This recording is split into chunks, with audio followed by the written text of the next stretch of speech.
बात होगी है क्या कहना चाहेंगे शादी के पहला फंक्शन है आज मेहंदी और संगीत का? एक्चुअली पहला फंक्शन नहीं है, लेकिन हाँ पहला जिसमें बहुत सारे लोग आए हैं।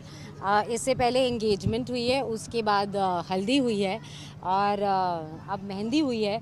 और बहुत पेशेंस चाहिए मेहंदी लगाने के लिए, बाप रे 2 बजे से मैं बैठी थी, एटलीस्ट आई थिंक 6 घंटे लगे हैं।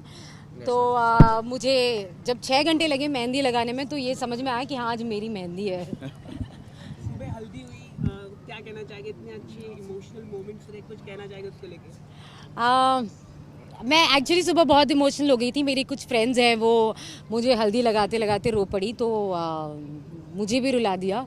एंड मुझे सारे रस्म ये सब मुझे बहुत अच्छे लगते हैं। और मैंने शलभ को पहले ही कहा था कि मैं शादी चाहे बड़ी करूं या छोटी करूं, मैं रस्म जो भी है वो हर एक करना चाहती हूं।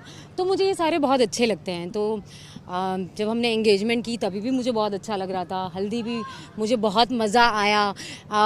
सिर्फ मेरी हल्दी नहीं थी, जितने लोगों ने मुझे हल्दी लगाई मैंने सबको हल्दी लगाई है बदले में। So it was too much of fun. And अब हो रही है मेहंदी। मेहंदी आपकी बड़ी अच्छी लगी, प्लीज सर कैमरा में दिखा सकते हैं हमारे आपकी मेहंदी को? ये है, अगर ऐसे दिखाऊंगी तो थोड़ा उल्टा लगेगा। तो काफ़ी कुछ लिखा है मैंने, यहाँ पे काशा लिखा हुआ है, यहाँ पे SNK लिखा हुआ है, यहाँ गणपति का मंत्र है और यहाँ पे गणपति का फेस भी है।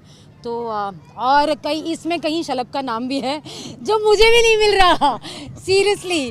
तो थोड़ी डिटेलिंग मैंने की थी अपने फंक्शन के पहले। मैंने मेहंदी वाली का बहुत सर खाया था कि मुझे क्या क्या चाहिए, तो वो कुछ छोटी छोटी डिटेलिंग है इसमें। एंड देखते हैं हम कलर कैसे आता है। मैं यही कह रहा था, बहुत बढ़िया किया है जिसने भी काम किया है। एंड जो डिटेलिंग की है बहुत बढ़िया काम है। और अब मेरा काम है इसमें शलभ ढूंढना। तो मुझे पता है अब इसमें सारे शलभ के अक्षर ढूंढने हैं मेरे को इसमें।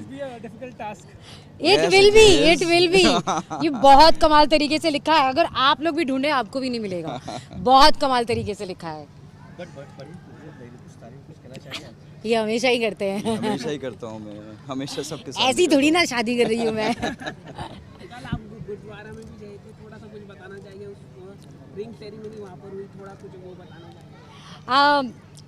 हम दोनों ही बहुत ज़्यादा रिलीजियस है और हम चाहते थे कि हमारी शादी और एंगेजमेंट दोनों ही या मंदिर में हो या गुरुद्वारे में हो। तो कल गए थे और हमने मत्था टेका और रिंग्स एक्सचेंज की और बहुत अच्छा लगा। इनफैक्ट ये अपने घुटनों पर चले गए थे, जो मुझे नहीं पता था, और इन्होंने बाकायदा मुझे प्रपोज किया है। एक्चुअली कल प्रपोज डे था, तो मैंने उस मौके का फ़ायदा भी उठाया। और मुझे लगा शायद यहीं पे अगर ये मना कर देगी तो क्या होगा, बट इसने मैंने थोड़ा सा वक्त लिया हाँ बोलने के लिए, लेकिन फिर कह दिया। लास्टली लुक के बारे में प्लीज बता देंगे आप?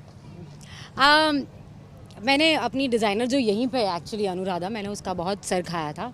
और मैं चाहती थी कि सारे लहंगे पहनूं मैं, क्योंकि साड़ीज़ मैं पहनती रहती हूँ, हर साल गणपति में साड़ीज़ पहनती हूँ। मैं चाहती थी कि मैं फ़ील लूँ अपनी शादी का और मैं सारे लहंगे पहनूं, लेकिन हर लहंगा अपने आप से अलग होना चाहिए। तो क्योंकि ये मेहंदी है तो मैं चाह रही थी कि कुछ ऐसा हो जिसमें दुपट्टा ना हो और कंफर्टेबल हो और एट द सेम टाइम बहुत बढ़िया भी लगे। तो ये मैंने सोचा था और मुझे कुछ चमकीला चाहिए था। तो और मिरर वर्क मुझे बहुत ज़्यादा पसंद है, तो ये रहा मिरर वर्क। और कुछ ऑब्वियसली अनुराधा का भी दिमाग है, मैंने सिर्फ उससे बताया था कि मुझे क्या चाहिए, तो ये अनु का कमाल है। That's it. और कल जो लहंगा होगा वो अलग होगा, परसों जो होगा वो अलग होगा। तो तब आप बताना कि कितनी मेहनत की है मैंने और सही की है कि नहीं। Thank you so much. And मेरी हर मुश्किल वक्त में आपने मेरा साथ दिया है, हमेशा मेरे साथ खड़े रहे हैं आप सब। मेरी खुशी का हिस्सा बनने आप सब आए हैं। मैं हाथ तो नहीं जोड़ सकती, थोड़ा जोड़ने की कोशिश करती हूँ। आप सबको बहुत बहुत बहुत शुक्रिया। एंड आप सब आइए और मुझे दुआ दीजिए। And thank you very much. Thank you everyone. Thank you so much. Thank you. परसों मिलते हैं। हाँ, गुरुद्वारे में अलाउड नहीं होगा।